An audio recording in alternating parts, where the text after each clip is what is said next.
la la.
gin nghe và chơi na da cái dia gin nghe chu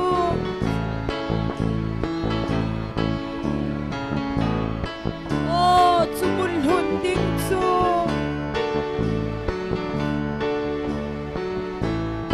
lấy gan thế na hin ai dan si ta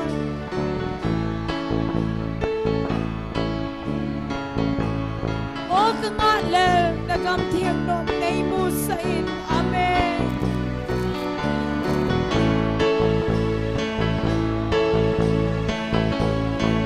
Zona tum kau joya hallelujah amen o salem thamu gal ka nga le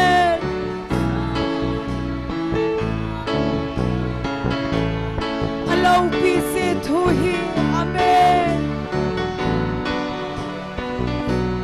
ka sai zo thei po o ban selang da gin nge và chơi na da cái dia gin ngay chu amen lấy gen thei na a he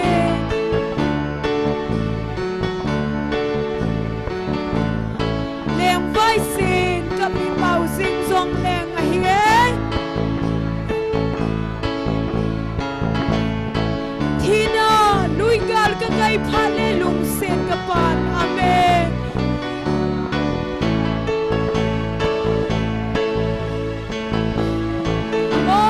ay na lam tunin hallelujah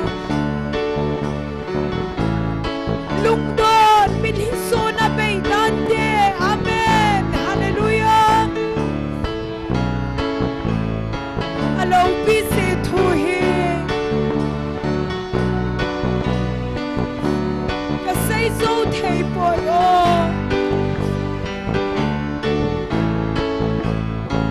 van selang da gin ngay chơi na da cái dia gin ngay chu amen o chu muna leng chu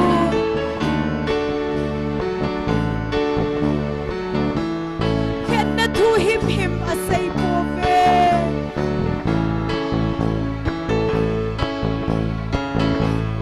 ko thing nom ne kyal ngoi no chu tong so le lan amen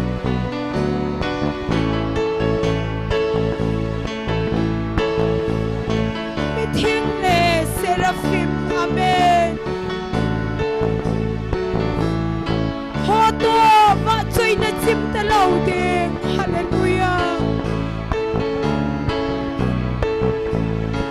Alo busy to he. Ka say zo thei boy oh. Van selang da gin ngay. Chơi na da cái dia gin ngay chu amen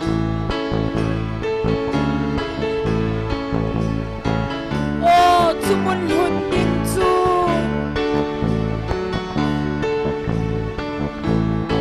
lấy gen thei na hin ei dan si tai amen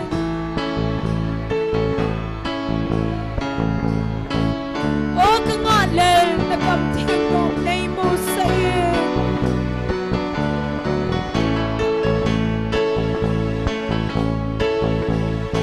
Zona tum kau joya amen hallelujah oh salem thamu kal ka nga lel a hian alo pi se thu hi ka sei zo thei boy oh van silang da gin chơi na da cái dia gin ngay chu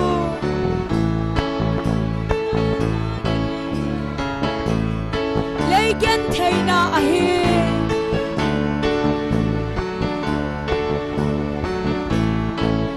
leng vai sin ka min mau sing song le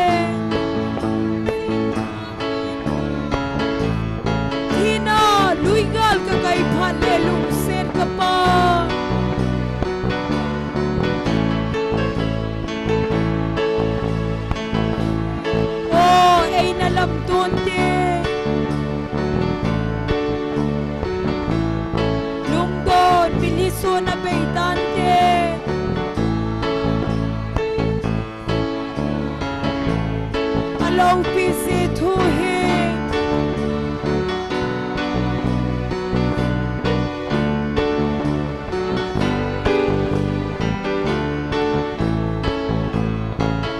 van silang da gin ngay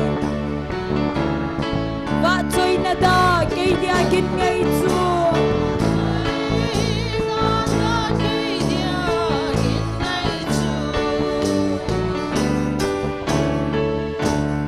Hallelujah.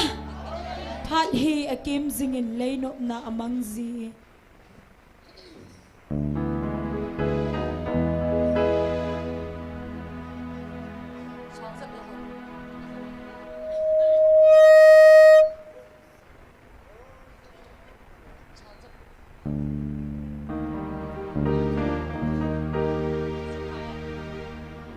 Phat hi akim zingin leinop na amang zi. Leisin na kipana akim thei po. Leisin na kipana akim thei po. Bagay hung lengin o nilong pil hun sa iye. Bagay hung lengin o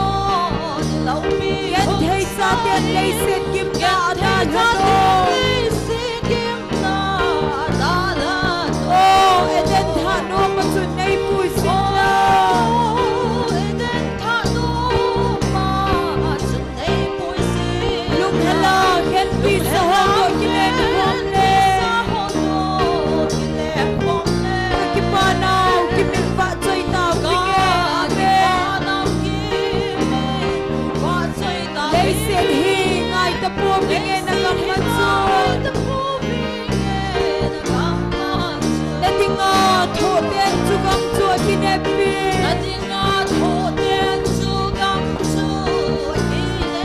Kipana adiwa pa thailo Lai kipana adiwa pa thailo Sayon mi pi hole lung se nalal mel Sayon mi pi hole lung se nalal Long pi hung kilang ding chua ben sim boy amen Oh eden thano ma chun nei pui sin na eden thano ma chun nei pui sin lung hala ken pi sa ho ko kilen kom le kipana kimin ba choi ta pinge kipana kimin ba choi ta pinge lei sin hingai ta po pinge lagam matso Leilung don lung sin Hesu na zo sin oya Leilung don lung sin Hesu na zo sin oya Tasan hon ki pala sa singoy Tasan hon ki pala sa sin Adivin homa hen sa lem thano Adivin homa hen sa lem thano Napuy kom na dingding ay sinagal mo doy amen Oh, eden thano Sunay puisin na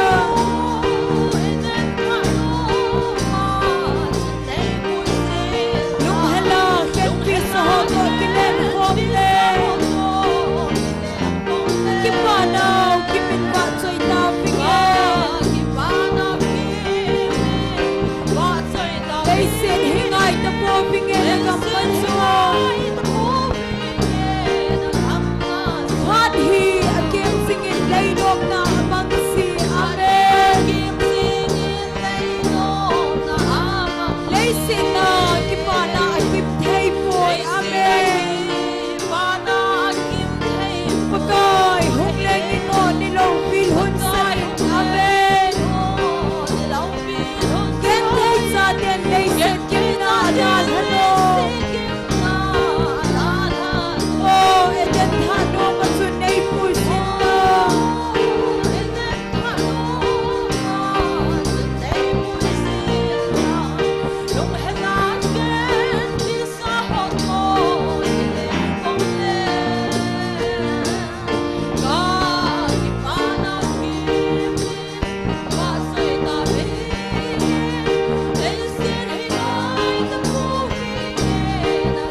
sa homo kilen komsen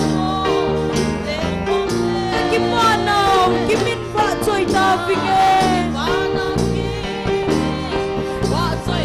Leisin hingay ta po bingen nagamanson amen Leilung don lungsin heso na zong sinoya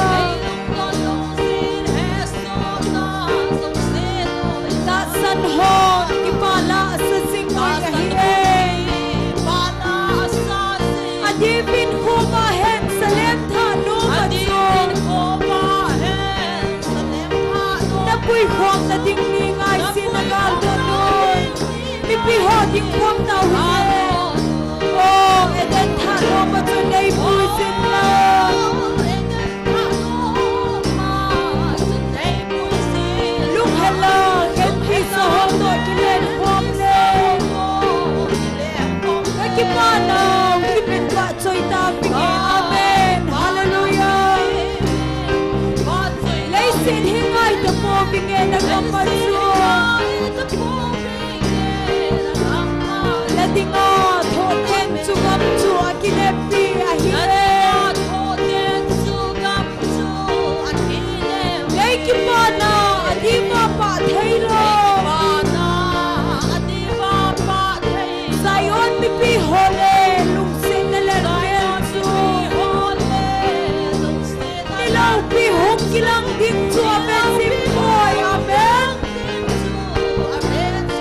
Oh, eden tano matsunay pusin amen Lunghala kendi sa hondo kilen kose Nakipanaw kimin ba choy Leisin hingay ta po bingin nagamatsun amen Leilung don lungsin heso na zong sinoya Nasan hon kipala sa singoy amen Hallelujah Adibin ko bahen sa lemta numatsun ahiyay Napuy hon na dingningay sinagal doon Oh, eden tano matsun ay pusin lang Amen Lunghala kenpi sa hondo kilen homle Nakimanaw kimin ba choy tabingin Hallelujah Leisin hingay ta po bingin nagamatsun Hadhi akim singin kainom na amang sin Leisin na kipana akim thay po yahiye Pagkay hunglengin ho nilaw pilhon sa akin amen Yan kay sa atin leisin kimna dalhan ho amen Oh, eden tano matsunay pusin lang Hallelujah Lunghala kendi sa hondo kilen homle amen Nakipanaw kimin ba choy tabingin Leisin hingay na po bingin nagamatsun Dating at hoten sugam chu akinepi ahiyay Leikipana adiba pa thaylo Zayon pipi hole lungsin na lalsu Nilaw pihong kilang hinso amen simpoy Hallelujah amen Oh, eden tano matsunay pusin lang Lunghala kenpi sa hondo kilen homle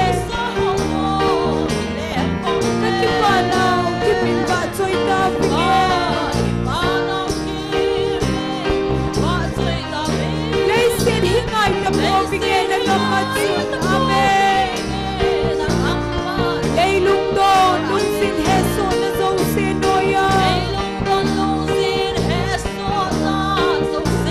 ta san ho ki para sa singon amen hallelujah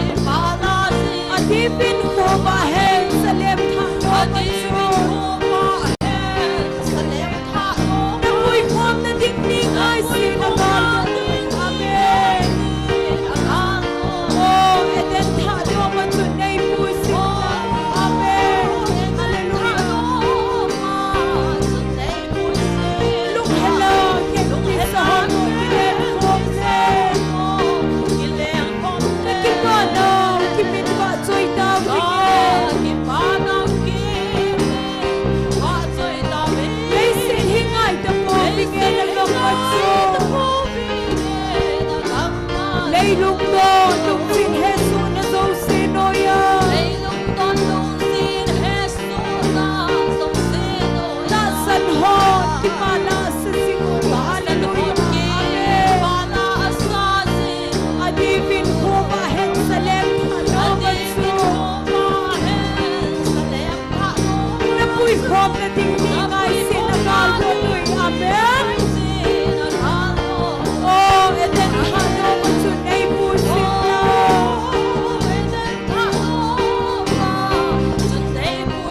lung hela ken pi sa ho ko ki len khom le na ki ma na ki min ba choi ta vi ke amen hallelujah lei sin hingai ta po vi ke na matsun letting go tho tien chu gam chu ki ne pi a hi lei ki pa na ati ba pa thei lo mai ke Zion mi pi hole lung sin na lai men chu lo pi hok ki lam din chu me chim koi amen hallelujah oh eden tha no ma chu nei pu sin na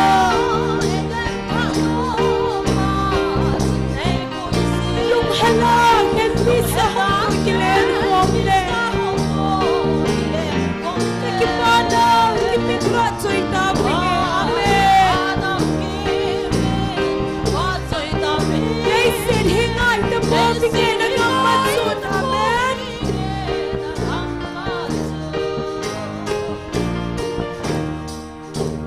hallelujah pagaya pai pat zo sen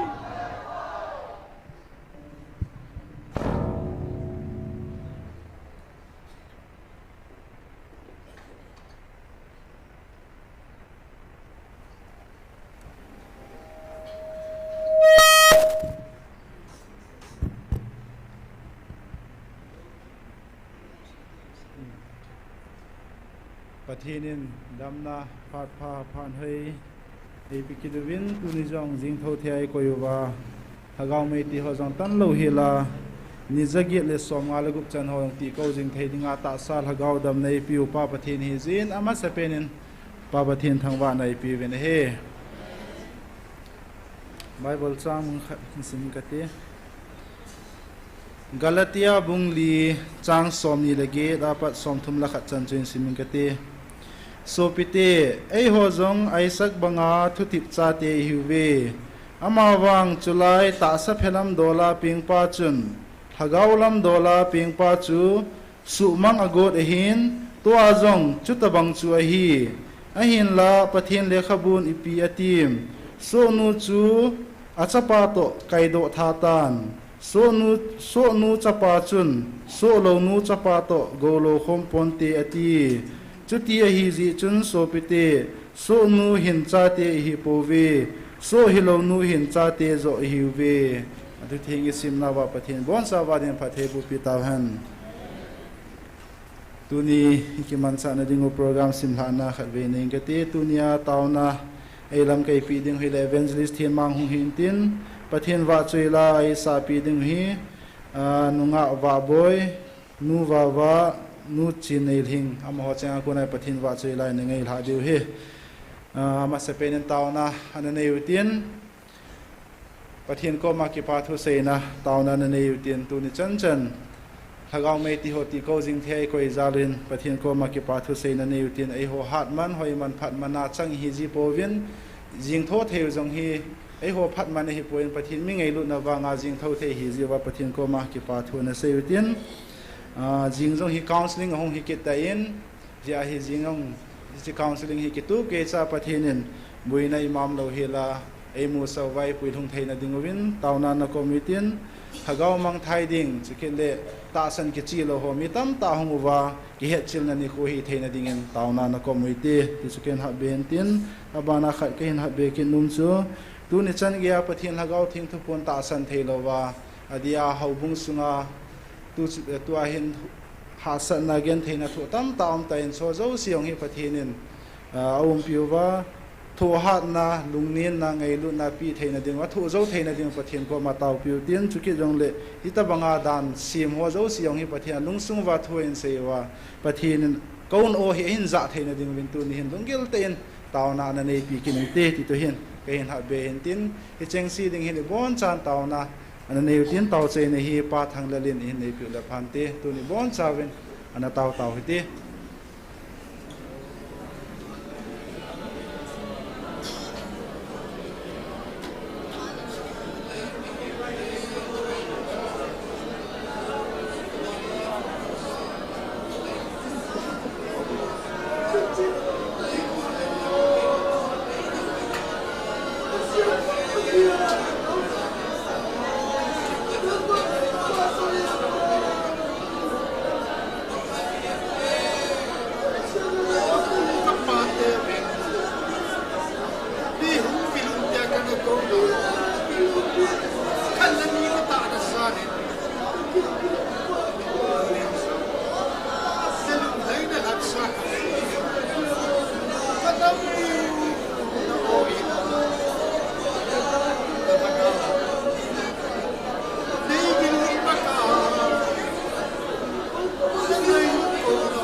pa nei ngai lu mo mong ve pa van noi mi hem zat la ki ho nam pakai na tinga jong na pathong le pakai nang dia chon jong lo jong le pakai nei ngai lu na wang nang man na kam chang na o a nei ho pi wa tunia ta gaw me ti khom dinga pakai he pa nei thu pi te ho jong nang ma ngai lut pui hoina zala tuni ni kho zaget la som nga le gup chan ge mi hi za nin pui khom je bin min ka thang ve tuni ki man cha na dio na ba chaila sa de han lang taw nai lam kai de jong ki ho zo simi pi zo se ka he bin ka bon chawin nang ma khona ki wap sen tuni in na ko ma ka taw na ka thum na ti ho jong lung si na nei san pi devin atisan mantam ta il hat do ha chunum pin pakai jesu krista na min thing pana na ko ma ka taw kho mo hi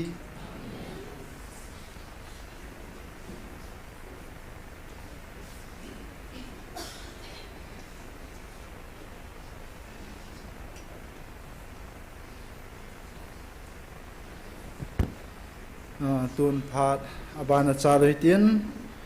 pathin wa choila ai sa pi ding win ama sa pe na nga wa boy ama hong sa pi vitin man hin sa zo zo le ban zom ding in nu wa le nu chin nei thing ama ni zong na ki wong sa ding ken he se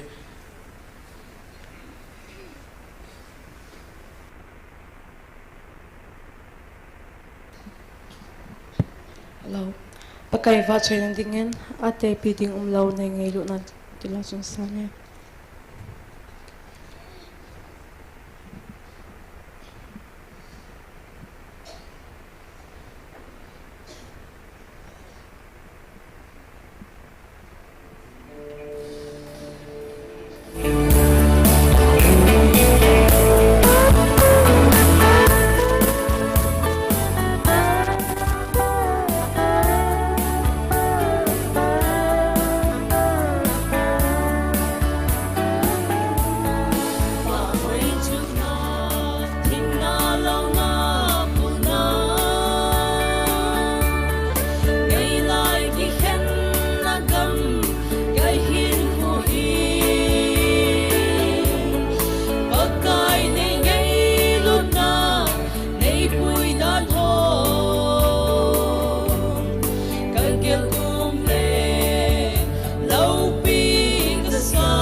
tam na man tam ta ipiu pathian ka thang va in pathian wa choi la o ka wa choi e pakai na lem nan la ka sai ti chu kan sa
Sabadin hat hei bo pi tau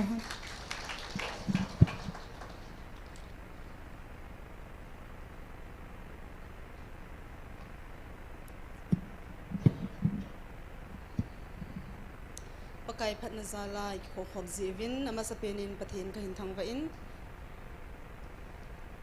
pakai hiang zonute phat pha in nei lai sum hin gimna ken theina lấy sĩ đi đàn hạ tình lệ tổ phận mình sang din cái bông tê thì là chúng sang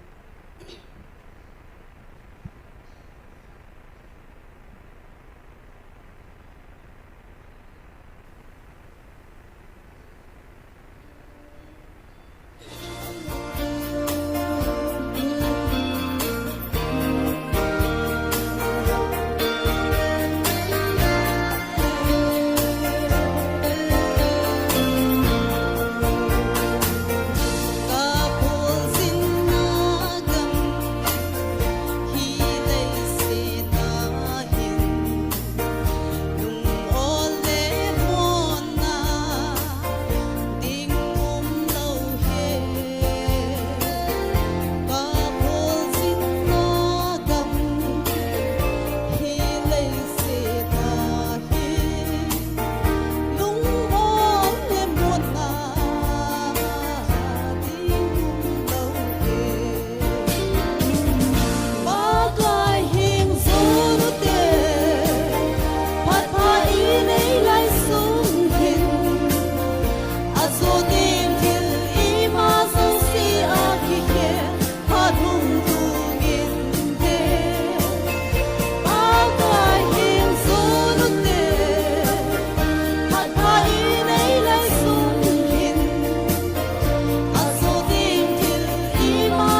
phat thei bu pi taw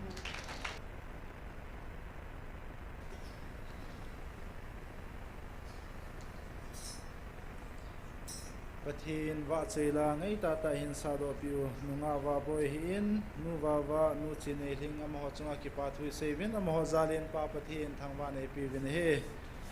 tun phat aban na chal ki tin tunia tauna heilang ke pi dingo evangelist himmang pathin phat thei bu chang puma phat mun lo ta dingin ama phat mun pi taw ti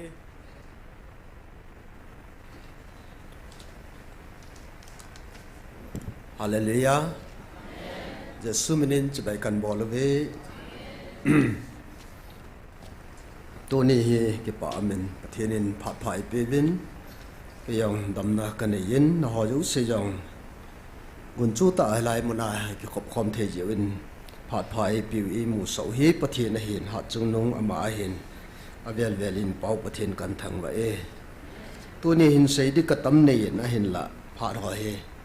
nidang banga he mata kan hla lo de nei ben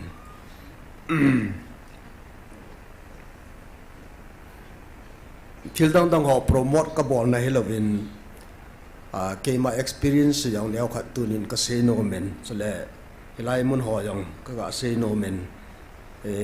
second session ni tidam tauna ni chan a hin pathin thu kan sim ding tu a kan sim ding he phat cham cha ki til khona an ni di wa hin introduction to bangin thil kan se de hin tu a he latest a thu phon yang kan hal ding a hin chi chen gun chu ta apang ning kan te men bible in siming katin ini to now hana so thim ta ji en jesu min hung ding ven lang ken bible mon kan sim kate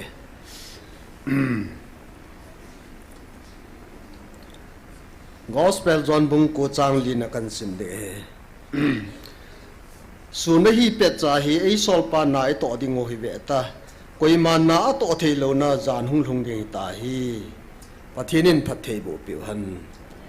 tuni a thu pi kan la ding he le sun hi pe cha ei sol pa na e to ding o hi ti ka jau tiang le ni til kho di wa he ana to tau te le jesu min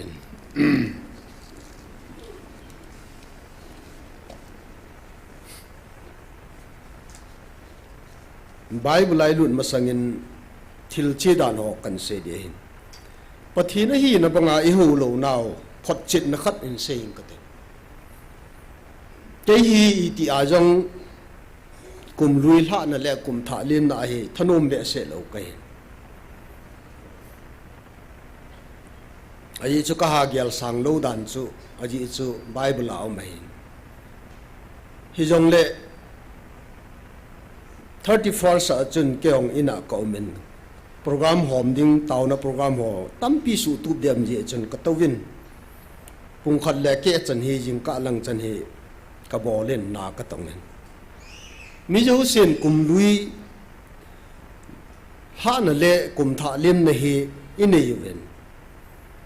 pathini hu di lo naw khat in se lang phat akamu che ne he pathina lo hon festival anamangin Diwali ki ti ho he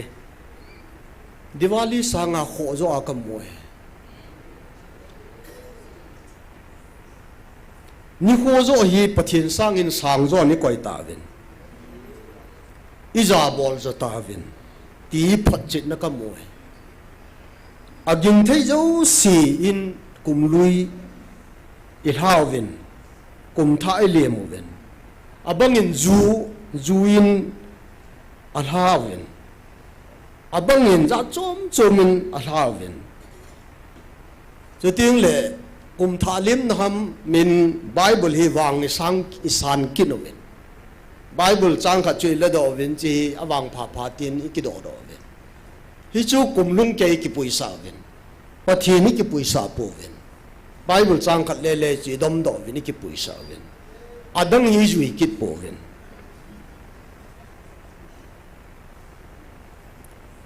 kum thalim na ai chu bol wangi sanu yong cha jui lung lo tam tam kit ne ai le kum lui pa chu chon sin na oi po mong sao ve ne te wa ka se hi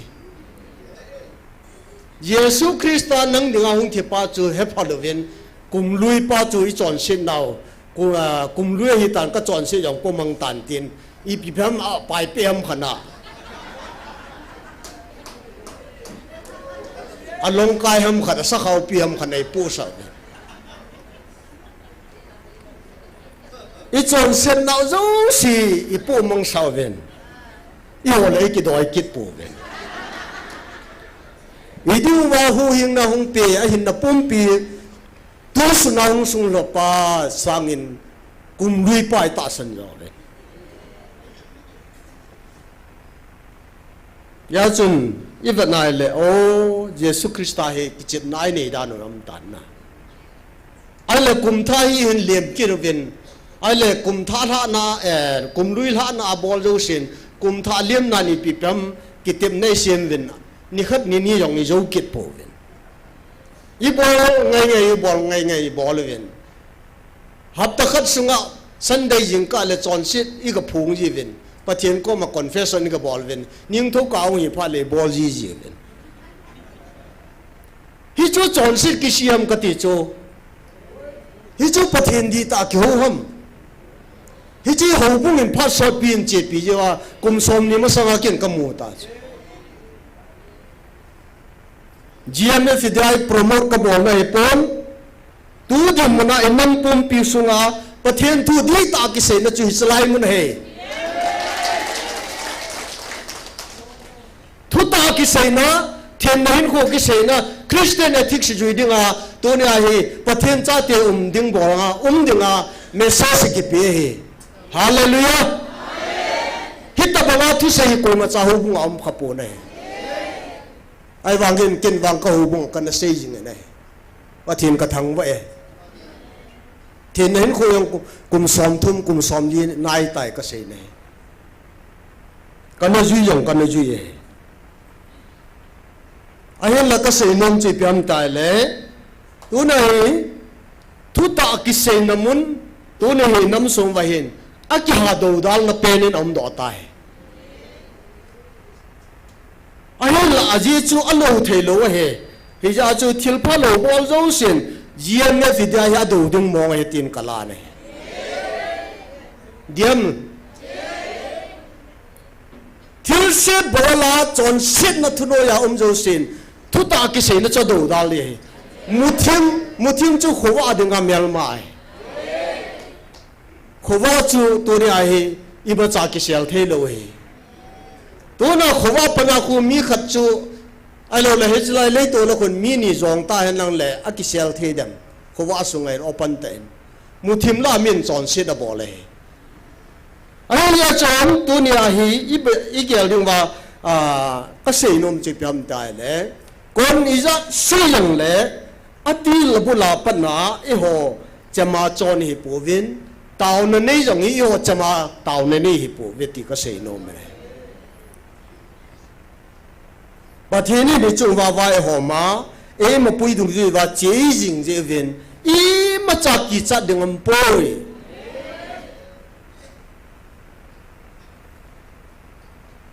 มีเห็นด้านเสียมากี่ไว้หอมมีปวดตะปูวิน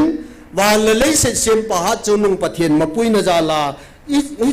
จีว่าเฮียจูหัวมีเห็นผู้โดสารเลยจอนดันทั่วมอจีตาเราด้านอกิจีเนี่ยPastor Shayboy, Reverend Dr. Shayboy, and Theocracy at the Jita. Patin dance in that Patin Tassan Hockey Vai Home, Nanoya, Jiho to Theocracy it is. Tura Katu say homiletics, Akasay Pon, Alankana homiletics, a chini PCM tele, mean I might say loading. I know that Hatu, a head cut, I know that a lubu cut akuna to sermon bowling. I know that topical sermon, expository sermon, kitty ho.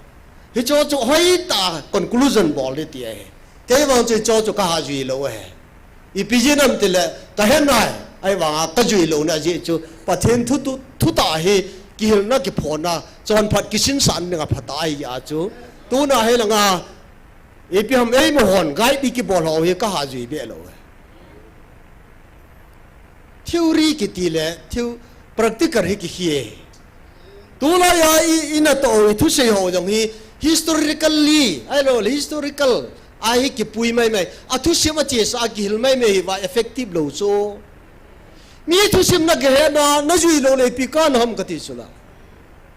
ya chu pathian thu sima tu na kin ka don bu tam pen chu tu la ya comments za chum chuma ngo hi Bible a kingam ka hi ven Bible ka ta sanu hin ka pom we atiu cho ni za nam dan na ai là Bible ka pom we ka king piu we ka hi chi khia lom po na tin zui lam na zui po vin ai hoi lai ta chu na ta sanu wa na pom hom ka king lam we na ti chu i pi na sei na hom ta ka ji a ka thot thot jing chu na hin khum dan yong e tu jana ka he abon he su hi yong lang 70% ka het sa na hin itabong mi na hi ka het nei ti changya ka don bun ta ke yong nei he itabong mi ka hi nei he nei a cheng kho mi ve ka ti su ai cho chen na pin tha na ki kho lu vin an ti ji ji cho ha sabat ni sei dia bi he le sei do lova sei loading sei nam mi te hi jiven aboi hi vena he but sounding in pan mostly kola zone ngai lu zone excel teacher sol manga tol manga am lain pathinin kidang tain ama an ho pi lain wa noi lai se kisim tila ki pana ki chaina ding chan anamu sa lain revelation ya chaina asi asuna hin 1995 la ya eche revelation ki ji ai hi jong le tu ne he ka sei nom che pyam tai le hi chi sei do in im hi in hagau thu sei im hi in sei do in pha na nei ta jin ti so zon ngai lu zon ko ma thu ki pe khu thilung ahung sa ahung lung ding chu tiang le ahung lung lo lai ho chu sei loi yin im cha hi in hi a chu hagau thu sei do hi phong do in ta ki sei chu satan in amon cha mi tam pi revelation hi ana koi tu mo so revelation thu hi ana sei phong ngam lovo a sei vai le a hab be alla do ai pam za chum in te ta sei yong sei ngam lo kum tam pi ano mai tai nei satan in control na bol cho larkin ho thu sei chu ga ave tong hi chi spot shot pi ana ki sei do lo wa hi jong le tu na ki sei do lo ding ho hi tu na hi yima chaum lo hi pathin thu ta chu lagau thu chu sei phung na ti so pha na nei ta ji in ti chu aku tia le tu na hi sei lo di ho sei wa sei di ho i mo hi tu chunga ithil bo lo to hin ki to chan cho ka ngai tu le o tu ni chana ilo wa jing hi ta bang thugin hello le ta san di lo ho hi tu na ki vian thiam diu ka dei sain len a he chole aban ka ga sei be nom cha he le thilum da lo hi tu ni na hang pian kan sei ta en ai la tu na ka ga sei be nom che a he le ho bung thu dol hi ka ga sim do nom en latest 49 na panin 54 chan chin siminge tunin na ho mem lungpuna hunga abunga achoma ki hindo a umding lungput hi keman ka het sa hi ai na ho hi chom hi uven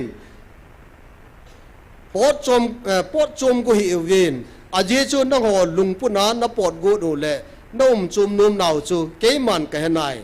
hi sangin na ho hi kalhan do sa nei ta ve nang ho mi hem lungpuna ki sa chum hi vin hando cha te na hi ta ve keiman ka on na za keima on na za wa keima ni hin bel ni kho wa na lungil taw wa ka anga na hung ke pe ha ni kho hi chi ni kho apana cho keiman na ho hi kalhan chum ka cha te ka sa na hi ta ve hallelujah hi chalai thu dol hi ni dangin a thiam lo ho tam ta men ka sei nom khat o men pathin ta san halaya hung ho ka cha nei ta ve wan ga ma lut ni nei ta wan go lo di nei ta ve ti chu i ti da na confession jong bol lo wa hilaya hi i ti wan ga mo lut dam ti kinil no ma chu hi ji ka sei nom che pyam tai le wan le le sit sim pa na la do pa in a o an hung ho pi a na ta sanai le aso cha na hi chu ipi sin no ma a hello chi ti ba wan ngam lu ding ata san lo chi ti lu ding pathinin ka cha nei thi sana ka let dei tai ti a ama ata sana ita san vai belo le a cha hi yeng chula ata san lo chi ti ba a cha hi thei de ong a pom ho jong si chu pathin pom ho jong si chu tu ne conviction ha chula confession bol chula izat confession ki bolong chon sin na kini ong ki phungong na helaya mi mo chi chi lo he ang lo ko na ki cha no hai ka chon seri tu ne ki sei do pin te tia hung ngam lo he ne yon confession ki bol lo ke ta bona chon sit thu pha ki choya pakai e ngai lu pau ki be le he hallelujah her khil ding am pu ne kyong counselor kai speaker kai crusader kai pathen lo pin ni ngai ngai pha vin mihem lung pu na na ho na ki khin do wa abunga achoma na diu chu ke man hi chi kamu su aje chu hi chi chu na ho na ki len do wa na ho ni chi chu na ki koi chum ti hu le tu nia ta bonga hi ke ma lung na su lai na su lung lai lo diu ke man ka he di ta chale na a che sa ho bung ki vai pu no ho ta bong bong nong hi di he ti chu aji chu tu nia ma ho lung pu na abunga ki khan na lung pu a ki khan lung pu wa na hung ki sim do ki diu chu ke man ka mu ji a tu ni ni ko ai ke ma lung lai na a na chonu hi ke dingin aling sele na ho khan la khat ke ka mi him lung pu na diabolin na lung sungu wa na hin to a ke ma to jinga bo hi hen tia mi him lung pu na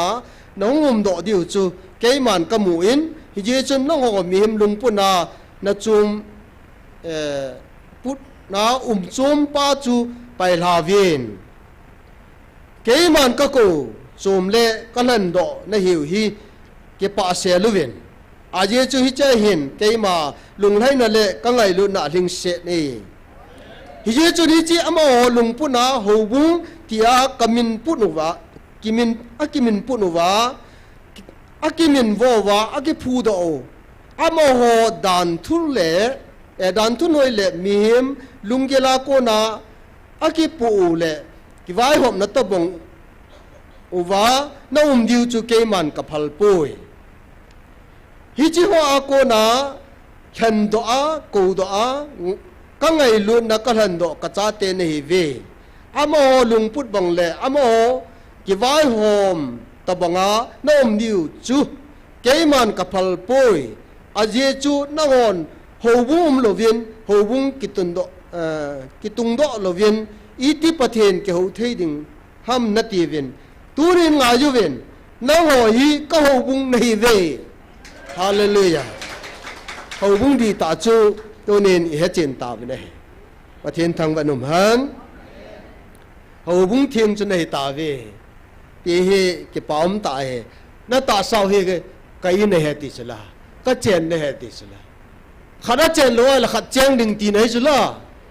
tu na satan na chen lo le pathen lagao cheng di ti ne he na sunga mi sunga pathen lagao cheng the hi ti ki ve ta bo hoi lang bible sim ngom lung don me kai kalung dong mo he ka ngai to chan le hoi i pi ni su nga lo tam lung don me ya he bible amos bung tum chang se ge nei simai le di ta mongin pathenin ala cha them ga ho hi nga phung do ma salovin i ma cha thil aguin abol hi hele abol khai hele tu na sei bongin patheni na mu e ko naw hi pathen mo ga hin na hi aki che ran chu nam pi dinga taw na mun ki ha do dal na pen chu tu le khunung in jong hum ta pun ta ka ti chu ga san dinga ti sa ke ma experience in seitan ka ten ka promote na he pon ka to na ho na he thi mu te ke man taw na pan kala da ne le ho bung ai pam tham khan ne an do dal ho kan sei de he amin jong kan sei do de no mo sai ven lang sáng khát cho cố xóm cố là thu miên nào cái gạo ý tổ viên na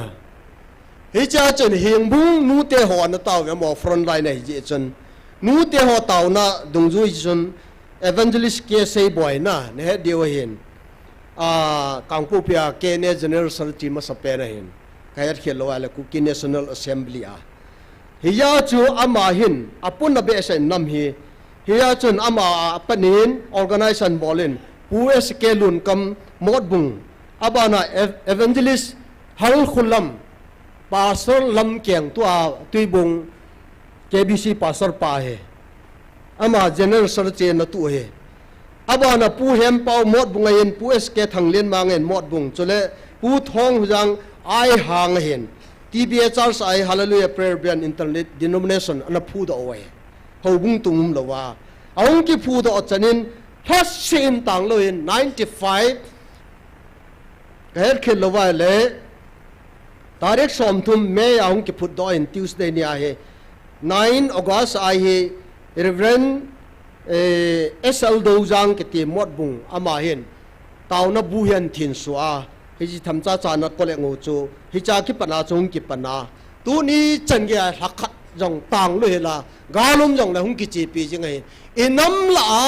पथेन लोपिन रिंग तिंग कतेन रेगुलर ता ताउना चो hallelujah prayer band आहे का से दो नो मने ada wain kum khalla khadve nive thumve mangen bangle galum ki patna chun munan bolven anga so kai ki tawne tuni ai join secretary jong kahi jingai hi chun apum pia hi mo po na kane muna hi lung pathian lung sen na la he tu chan ge hi phone contact ai thil jo si hi ka bol jingai pathian lo pi han lang ai la ki phu do ti lion hobung tina phalna ki thumin association convention koma a he thi movin ki paam le jing ne ai laga se in katin 1999 jan ise Hilltown ise center church a khon para church nei tawe tin explanation ko lei ki bole ne aga chen taw nei interdenomination nei hobung ki phut lo de tia ka se pha nen ya chen taw na na za da wa le pathin ho yong nga tawin ka ti we ya chu kong ke khanovin cha chun tham khan a thim ki ta we ne abana inam pum pi hi ki pum khat na dingin kalunga lung thim puna ta in ka hum min ya chun loi executive ma chun ka pu do tan ya chun HPB in la ki ko hon lang nampi convention ki ko le pom lo di wai je in hi chun tu ni hin war vision te hi approach bolu tin let pu thang khumang War Vision of India ama anom tapun ngai lut om the jengin ama office in New Lambalan Imphal chun meeting ka nei ven convenor ama hin na chun ka bolovin association convention leader ho ka ko khom ta ven ya chun abai lam selang 20 to 30 April 2000 ya chun United Sapormaina KBC Center Church National Day of Prayer celebration 2000 celebration ti in nampom pi ki khopna leader kim na pending ka ta sane covenant somjong aki bol da in juiding in ya chun organization jong akimin abana kukin pi jong government langa jong IS officer ho MLA ho jong ki kovin de tele ho na tong ho puti lun ki mai ren ti lun ki mai hin doctor mangsa na hin ren doja pau doctor doja pau speaker in akigojin abana doctor hol nga mahin bon chan song jong support mai na ki ho lam kai nen HPB in akibolin song jong sang pitan akitungin ala hi cho jo se chu reverend hem pau akisu kha lo ne sung asim le na wa ama yang anom talong mai thi hin ain kho be tan tin mi lui tam ta to khom pi ho be ta nei yi chun tu rin ka sei nom chi pem ta le hi chila ya covenant som chu tu nya zui ding a nam pin ki sei chu tu nen ke self ho mo po na ki pi ai le kum som pending ko event kum som javen 2010 javen ke hon approach ka ga bol ven na zui di wa hi ke self ho na bol di he tia ka ga sei wa le an pan do ken tu hin sirum narum in ajuivin April last Sunday ko tunin vetang tao nan collection ball na hin mang ve tao hi chu thil dau si ke ne hi chun pathian ja la hi tabang ho hi tuni nam sunga hin hung chin 2003 in ga se in katen achai lam hung di tan ke sei boy hallelujah prayer bena advisor ma hi kanareu hin ang ki thu men resignation an pe chun ke ma ta sare chi hin an kana pompi ven 2003 ala hai nungin April la hung ki thum chu 25 September ka her khil lova le phailen ko na EBCCF Evangelical Baptist Churches Christian Fellowship ki an put da in ai le December issue in min phain katen pu alun haulai KBC president pan KBC thuswa article sau pita pheng khat pheng ni dimin anjin ke sei boy hallelujah prayer benen hobung phut tai tin KBC pumpin ben an bolven office akaga chevin a hethim taven iti dana kum mi sang som li som nga chunga vai hom khat chen hethim lowa e bola article na ji hom kaga tin ka goi mo ne me chol ta vai hom de kaga ti e office wa ye chu tu nin ka sei nom chi pem tele I pizia hobung chu tu ni a hi phudan te bolwin te tia aki cha no ham tila na che pe hallelujah prayer blan yang hobung phut do dinga sein lamba organize ka bol yo sia 18 we tu changen kum som thum wal kong che tawen hobung ki phut do poi hallelujah amen ichi ka sei no me tu ni ka sei khapu ne tunin ka sei nom chi piam ta le mo a ki mo chi ki mo bol khat cham lo he ti ka sei nom le hi jun tunin so pite ho inam pum pirin ipi ki bola ipi ki tongam ti hi he so ke le han phun hi ve ta han pathin nin program agun hi ta bom ti he no ngai chu pathin nin purpose ne lo wa na to lo pi chu thiam gao mang lo wa na to ngai lo pi chu Amos bung thum chang sagi chi sim chu tu na thil go ni umai ti chu inam ding wa pathin ko nai ti chi pom ngai chu helai thil si jat ki bol khat namu khawam hong bong yong ki phun lo de ti chu pathin declaration bol ta la kyo na hung phu po ati la bola para pastor on ko pastor hem mang ho ko ma kana sei ma sat pen chu la koi ma ro bung phut pon te na hu mi chu nam ni ga taw la gaw mang da nga taw hen chi che den tin ga long ki chain te lo lin phau le no bung mi chu na mi na hi ding ma he I bola me za da hom kan ti sa he an za hon jong le phaten na ngai hon han ka ti 2023 May lang ka se he tai ga lung ki pat pana ka se yi chun tunin gelugin so pite ho inam hui po na num wal be sa ka se he yi chun tunin in kho hi pe ham ti ve ho tin Pathini una jong ve huitin pathini ti pui vam tiong he huitin tunin imadon dana chute le hobung ai lo le pem ti hi ipiha ei ma hobung jong lo pathin hobung ki ti ki chet na the lo chu ya he pathini ye tai ho thein ding wai pan la ngai ka sa he ye chun tunin pathin gel do huitin pathin ko ma taw jing huitin pathinin ipia go nam ti hi bon chawa ikai hinwa ikhasuwa ipi ki bolam ti he do tiong le namu dam ding chu ni sei do sei khil pathe ngai dam tin chan chun ngang ka tin pathin pathe bu pyo han lang taw na khan na mangu ti yo tiang la item i taw yo tiang le jo a bible chang chu kitil hona phat cham khat kan man din alai he e bon chai taw na ding wa hin item kan gongin inam pum pin hobung ki ti hi koi ham koya ham ti hi e do thein dim taw ta ka ti so I ba hi banga hi mon lom ham na pathini na thi sana cho sa hobung hi ke ya he lo cho ji he do the lo ja hi bu yo cho inam pum pi wa hobung lam ka na he thein ding ai taw di ama hobung member he lo ai ka ti na cho pam tele ama mi he lo ai pathin mi hobung ki ti chu pathin phu ro sai athisan manai น้ำปุ่มปีวินบอลดิ้งและบอลโลดิ้งจะเละเซดิ้งและเซโลดิ้งอีกเหตุเทียมเจนดิ้งเต้าตะกตีอาบานะอาทุ่มนาเห็นน้ำปุ่มปีเก่งไงลุเทนเดียวเลยถ้าเอามังยูดอเทนดิวินเต้าตีสุพิเตหอตัวนี้หมอปูนาวเฮลว่าตั้มปีบออีบุยตาเจวินตัวนี้อาขัดนา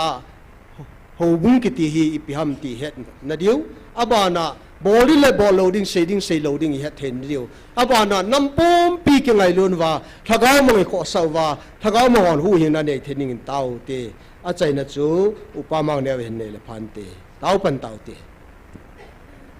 ฮาเลลูยาอาเมนฮาเลลูยาโอ้น้ำมันเทียงเรามีกันตั้งเบาเวปะกาตั้งมาไงลุนะอากิดันจีฮิปะกายประเทศกูฮามาเซโยเลียโอ้น้ำมันไงลุนะฮิอาลงปีปะกาเยสนังมาโนโฮกิติฮิปะกายนังเอ็นนัติสนานังมานันโตโฮไงบุเวปะกาตั้งวันนัโจซาโฮไงบุเวโอ้ตุนิจันเดียเฮฟ้าเฮเทโลวาโกมิปะโกNamma ngai lu nahi kahe kem tu e ngai dam bol kya na ko ngai dam bol Hallelujah amen hallelujah Done paka sarum se na mane chadwa atma na mane akidam me se na Hallelujah amen hallelujah Done paka oh pangko na tamta ho na mane Kau dia bolo dia kahya rupa, seiring le seilau dia kahya rupa, pakai paten dalam pinoi kamu doa. Hallelujah, hallelujah. Ah, kami tu adam pun kiri kita ini rupa. Oh, kami sedia amani pinoi kahya rupa. Kalau kau jangan amani.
Hallelujah, hallelujah, kejipak vi pakai ni. Tang lau bia thagau mi ti kong dinga. Kanampum piu thalenga mi zat na hin pui khom kejipak vin. Tunin pakai ka pathin. Kanampum pi vin hau bung hi ipiham ti hi. Ka het chit the na di vin pakai. Nangin hau bung tu dol nei hil chit pau hi kanampum piu lung sunga nei khum lut pi di vin ko ma ka tau ve. Nagel kho pen na ngai lut pen thagau mang thai di ho. Man thay ding lệ pakay, thagao mang thay tam pi kamat thay na divin. na tha nei pidi vin ko makataw vin hi jing ni khoting lang chilai mon counseling class a zaw de tam thei pian aningin nihin kailut pidi vin ko makataw vin hi nam sunga le khan them theina lungchang lungthim chi na nei pidi vin ko makataw vin hi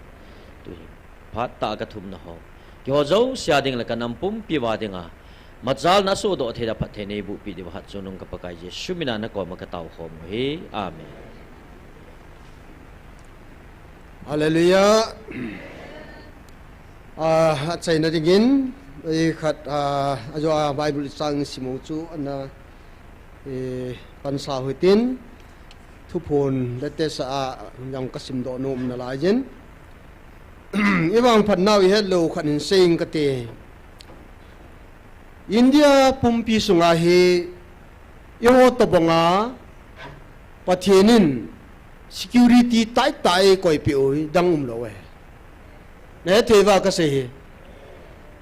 infala ke pana hilai chani churchan purin na dingai check post nga get ngau mai hallelujah muntam pi India pumpia dinga security yo veng tup dinga security tai ta ki koi na mun na ngau lo hallelujah cho yong ki pa thui se dio cho Iyo ki gat chu chom jana government in center government in chan gya protect a bolu chu yang ai iwang phan naw ye lo ya I tiu chu bo ye he su na hi pe chai sol pa nai to ding he ki ti he je sun leisinaum la ya chu se su na ti pa ka yesu leisinaum lai chu se ne hang alang khana se ding tiếng là giá nó tì hi a chỉ đỏ đinh cồn sẽ này a chỉ đỏ đinh nua sẽ này hi rằng là Israel cha te ding a vil na pha no sẽ này sun na ti hi chung tu nen pathen na to na dia jong phat kilam ta ti hi to na mi chopa asu dam na ko na tu hi pakai na to ninga pha de ti hallelujah su ne hi pe cha I sol pa na ai to di we to nen jan ke ti hi tu na jesun leisit ada la ding kun no se ka sei bangin tu nen pathen lengam na to na dinga hi ama sapen ta hi ei ma ki zo ma sat ngai evangelist nu na sein mai ka pa cha le jing pathen lo pin ding ga ki tele ama hin ke hi kamel malin pe na ka kin e ti di cho ana ki gel ro lo he su pte ho ei sangai mi oi ki ko yeng cho nang tile khat le mi ki ko athum lang hin ei ko cho to ne na chon se na chu to ne jin lang mi khat a chon se pe na na gel chu ji sa le chu nanga chu tam zo de hello di is ko ya na pa na in ball khil ho jo se point ki ji le tam deng in sa pa thu sim ki ji le ki ji jo lo di chu ki the lo di hi jin tu ni a jong hi ei ma hi ki het ma sat ngai pathen ngam na to na de ngai na hi chu tu ni a hi het ma sat de a chom lam hin sing ka te aba na ngai lu na I to khom ding we pathen lung sin na ja len chala ya tao khom ho wang ki ngai lu thei taun pathen thang wa nu man la mun na ngau ki ngai lu ta lo pya in ki ngai lu yong la mi ni ngai lu lo pi wa câu vua ông có sẽ hùng kia nó cái lối khom kia tàu te vai hom cùng son ni som thum sang apa kapate to yang vai nó hom khom a hin a tin cái kiểu nó mà nó ni pe do hela cái kapot lo pi resignation paper yang kapi kha lo icn lang gambi en lang hobung yang la khat cha yang hai no le kha kapi lo no on hai tan ni tiwen cái ka hung no ma no ni ngai lo ka ti se thu ta na ngai nom lo ji cái ka po chu nom sa da no chu ki se lang le anom no bol thi ki til la cái ko mai le chun bol lo de ho bung chi ding chi lo di ho ka sei chu ni sa la de yo ti lai wa ka nop lo ni sa chu la ngai lo bi chu anom nom ki chi te ta nghe thia yong le hadam la ti le tao na ni sa gilin na akon mai cham se mo te ipi mai cham am ka te le hadam la na te le at chum ki ko ven ka ti cái hadam cái hạt thì thi sao vậy cái hạt thì bùi mai chăm phát tận xem một tên tiêu vải lẽ tôi nói xem được mà khuất tiêu là cái câu ông hệ hung hình có tí chứ nghe cái ta nó nè ngay chứ là thì lâu nó kỳ lâu á số này là thì lâu này thì hết pha lo among là gì chứ mà giờ con nó hù đi ngã cái ta sân này thu đào rồi cho ấy sĩ đi ngã trong kỳ đạo này bởi vì ít thiên sẽ hồ hi adi happen nó tiền hú về tao vào lối hòn tôi nói có thứ gì giống anh đọc lệ cái điều này khó có sai hết amo cái kỳ chặt này sai rồi và thiên rồi cái kỳ chặt này mình làm quá mà chả cái kỳ chặt bồi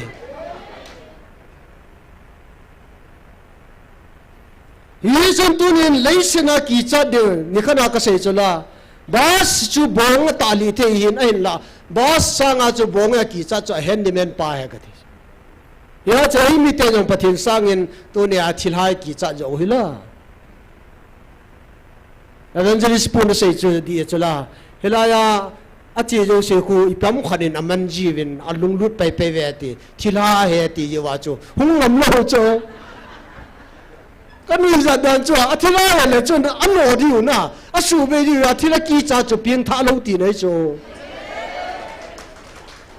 cái thì là cái kỹ cha lâu cho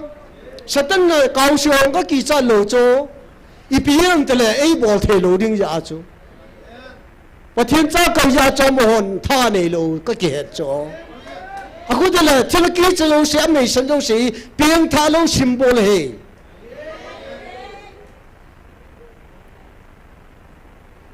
biến thà lâu tu ne pathian hello ho chun thila ki cha ding mo mo he thila satan na to chu tu ne pathian cha pa chu tu ne he chon se sumang dinga krista hong ai tai cross tu na diabol na to jo se chu atha hi hallelujah hi chi jo na chu a cha ten ki ne ya chu tu na thila ki chu ho mai hi lo thina no ro ho pathian cha te ho hi hallelujah pangam lo piwa tunin pathin tunai tau nau za la tau na me kitile alung dong kerwin tau na me chau he thelo lai ho chu bui tai thagau me katina hi chu tunia hi bible hi ka jo ye ka ta sanei ti wang wa tunia hi ai jo se yu bo cho a hin khong mu ding lo le tunia hi kam mi he tam pita ho hi society an lang church level an lang leadership seminar an lang community ke loi khom nai tu nai pau ma ham ma ho ta yong ka ke loi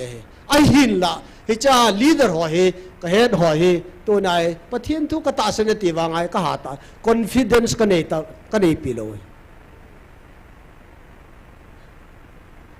và Sunday in ke ho tu chunga chu list ka venai la ke chu Christmas mang New Year mang chun ka che pon ka ho wa asunga ka chen wangin ka che ta pon ai la ke ho membership ma khu char sa ke khom khu jagi la som la ni list ka mu chu tu chunga mes ipa me ke hop na list a ho ka cha pa finance ai ya chu bung finance ya cha list ka vanai le mi jagi la som la ni me so piu he tam tho la ham na khu khat ding a chu in za la som nga lang kai hi long la ka sei nom chu chi chu he pon tu nai pathin i ho nau he di tai ho nau am ti ka sei nom Christmas chu Jesu hung pin lam hello wa tu na he gol no ma i man ham ti hi ta sanum chu loi khat football peo church committee ho le mi ho ki peo na ha bole hallo chu la tu na ka ngai to le lagaw mo hi janu ma football pe sa ga chu lagaw mo jo boy pi ri chu la relief kya ma ho boy pi ri chu la alai cho chu tu na he sum department na bonus ke home wa ai lo le ta chu hi ta bol mai hi bo chu hi chi chu i da lo hin pathin wang ke pa lo he ti ka sei nom ne chu na hi pe chai sol pa nai to diu chi chu ai poi thagaw mang kho sa de he assembly tun jong ho bang tinai man diu he thagaw mang man na assembly na nei lo wa le no hu bu thi ding he ken assembly jo se le cha committee ken bole ka po ro jing e church ke sal bunga kho assembly ka ha sei pe ne ken tu kum khat be ni be compulsory a bole ti ka sei ji hi jo tu ne hi department ni jo bowling ke het lo ji tel pathin na hi ti to ram ti het lo je wa pathin in ei ko naw hi tu nai hung lung ei ye chen tu nen gyal phau te pathin hi a phain tu ni chen gia anna tong dingai ho ei ko do hi i wang pha ve hallelujah pathin in phat the bu pi ta han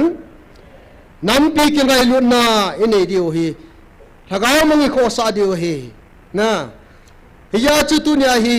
pathin ngai lu nei hian wa le nam pi kho sa diu nam ngai lu chun pathin ngai lu he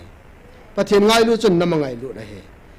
paka Yesu Krista tho do nung chun a sei yui te to mi pi ki ngai lu te na taw khom the ve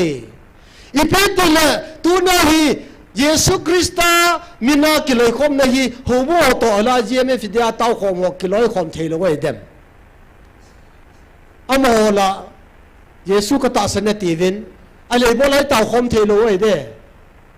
a chum chum da na om do ta la na ya ai taw the u ki ngai lu the yu chu teng le i mi liu long the lai sau le nom ai wa ga mo hoi ta hung the lo wei de amun na po ha ole amina po he de khat pen ni de chu ya chu tu nai ki kho liu ngai chu Yesu tho do nunga chun asi yui te le mi pio ke ngai lo vin ataw khom the vin aki be jing vin ata san yo pung jing in ke ngai liten an ko lui khom vin thagau thingin aki loi khom vin hallelujah hiya chu pathian lung sen na jala I ho ki ngai lu thei pau hi to na aban ba na yang hi to na pakai lengam na ton dingai hi ki ngai lu de hi isu le diu to na hi pung jinga I chi jing diu imite ho ngai lu na hup len ta skop len ta ho mai pani la jing diu ti hi a chai na pena ka se hian pathinin I sei chang chang thunei pan phathe bu ta han toin taw na chai na dingin nei taw te pathinin mo po na ape zo se amo po naw I mo po naw I zo then di vin taw te chale vanoya leng la thu nei ho jong taw pi u te aji chui chung thu sei diung pathinin an go na igim no I chol naw sot be se tan che pathinin ikle ro sa ki thein di vin pathin ko ma taw te aba naw hoi lai mun hi jong le ima sang wa hi ha sat na hung lung the hi so pite ho hi chung lung ni hoi koi ma cha thu ngap kim lo hi 1993 in nagagal ahung men abana iso pyo te kin na ken abana I chen na mi te ho vin tha ching ding e go vin pathini na ngai lu na jale e hu do ta ve tu ta din na iso pi tam ta in ko be nu nga I ho I pi ja I chon phat je hello e pathin ngai lu na jale bo vin ke pa thu se yo te teng le barmar sunga I nam mi te hoi ka ngai to ai le thasinum ta a ye chu zule sa ham khanai lo le pyam ke han la wa zo don wa gal kap lo yang kamu en message yang kamu en na ka sa he a thila lawa wan ngam lu talo ri chula mei dil chi ri ta chu igal kap je igal zo je ai cha te tu te ran loading gam chu so lo de so pite ho pakal hung wa de ta ai wang leiset be neu chakani hin kho phal ding I tiu jong le indom mi te ngai lo la piang thau tin huing na neu tin thi jong le wan na mil che diu ya thi tu nya hi leiset joi chan ding o in no chan de tul so gam chan diu chu na be se chu la I chi ding chu ni ki phal po ve so pite ho ama sa tan ma gam le chon pat na hol ma sao ti chu tiang le chang si pathini nei pi ri we ye chen hoi lai mun om zo siding in tau ten Bangladesh Burma India sunga ho pathin ko ma tau tu ni inam na tong ho lo le organization leader ho pathin ko ma tau pi utin pu ps am tau na chai na nen tin phat chai na dai tai tau ban tau ti hallelujah amen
Hallelujah.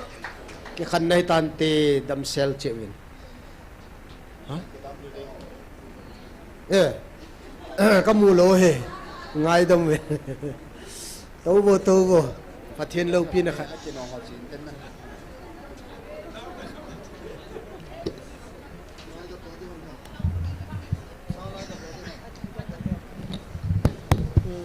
Iso piu siru ho hin na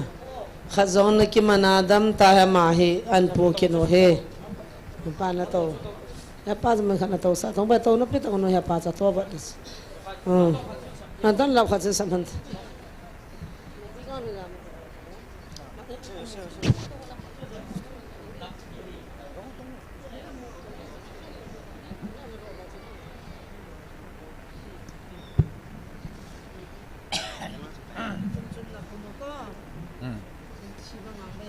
nungai bra ekhoi na jisu gi ming da phabas e nungai bra ha nang yam ki bra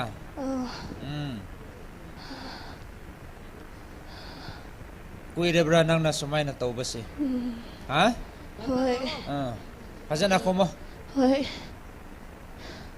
kari sumai na tawba kalak pai ha kalak pai kallak pa kari kallak pa ayang si jabol kari kallak pa masak taga mana siya di ba masak ka mana si liba Firon Singha adu nang na kallak pa oh amel to akivan ho ayang si dan he na adu hujik kari tawge he banang na mana pa ma kaya dama pira ko aduga itoke kari mana kaya da pa ma pira ko aduga itoke kari piyo he ba mana pa ma kanang ngon ne ita de kari piyo he ba mana kaya da pa sa pira na pira ko aduga itoke khwaidagi pamba magi Firon ama pirga nang thoge dau ba acha hoi ekhoi na kari pibra ngayo Firon pibra kari pibra yeng se ma thi phao bu pi roi nang na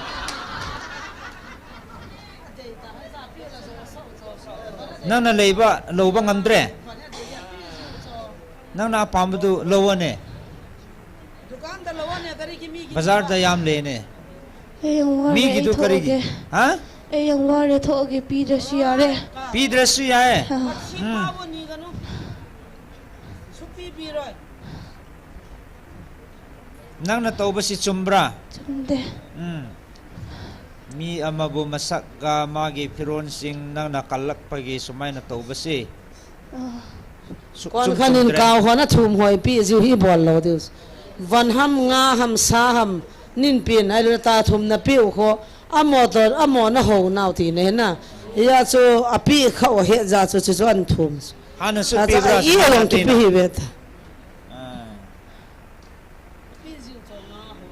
pi ju sida di koi pi dre hat thok kani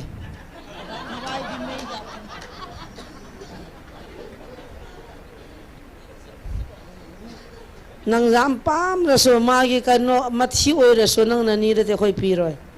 jesu gi min da nang si hat ga ne ba nang to that do to ga ne ba karai na han le kari tawe mangon da kan tau da hei thoge ware ma mang han ninge hai ba mama na hana nang na hai bu kare hai ba kari tawge hai ba mama sakta tiani mangan nge oh masak thi han ning ba mang han ning ba amel su mang ning su sit ding ti adu yaroi ne ma isol macha ni pange ma ngasi mai chan da la e koi na nang bu phadeba lai hing chabi na tra nang nupi ra nupara nupi e koi nazar jisu gi ming da phare ban nang jisu gi ming da phare ban si amen kari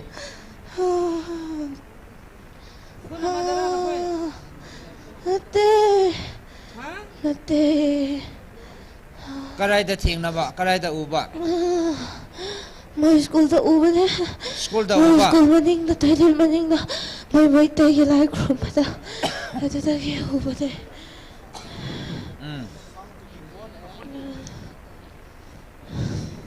ado hojik thadok kharege thadok kharege hey so amuk to gara amuk sokra ha soroi Isol giming da, Jisu giming da nang pabasi nang yam ware ko. Oh, Nang leibang amdre. Andre. Amdre. Hoy, Nungay bra. nungay de. Nungay de. Nang yam ware ba. Oh, Amuk changgara. sangaray. Amuk tau gara sumay na. Tauray. Nang amuk tau ready kari tau ka ni. Tau de. Tau ba de khang di ba. Nang na amuk tau ready. Hat thok ka ni. Khang eh. Oh, Ta bra. tai. Yai ko. thil hai tiu Ya, ka ya, wi tiu chu chi hi cho Isol ta hi giming da koi nang minai manam tela nazara jesu minai ma no cho a chi he khan thei lo ho chi pi mi ni vai pi lung thi mi ne tam ke lo to a chi jesu mina ki man cho a eu le la ya ki man hi thil hai cho ha chi chu thil ho tiu chu di lo thil ma na ti tiu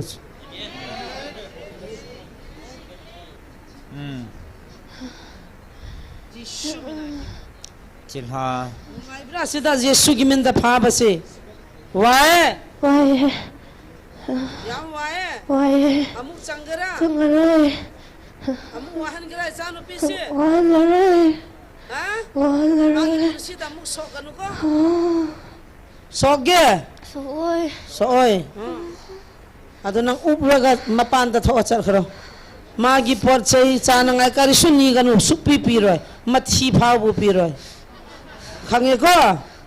ha tumi ta nang na pham ta char kharo asi tha to ga ubraga chalo amu la ganu noro Chalo chalo. Ada get lom da. Uplaga nang chalo ada. Thuna chalo. Nadre dia muk pha ka ni nang thok ka ni. Thuna chalo ada. Chalo chalo chalo chalo. Chalo. Uplaga chalo.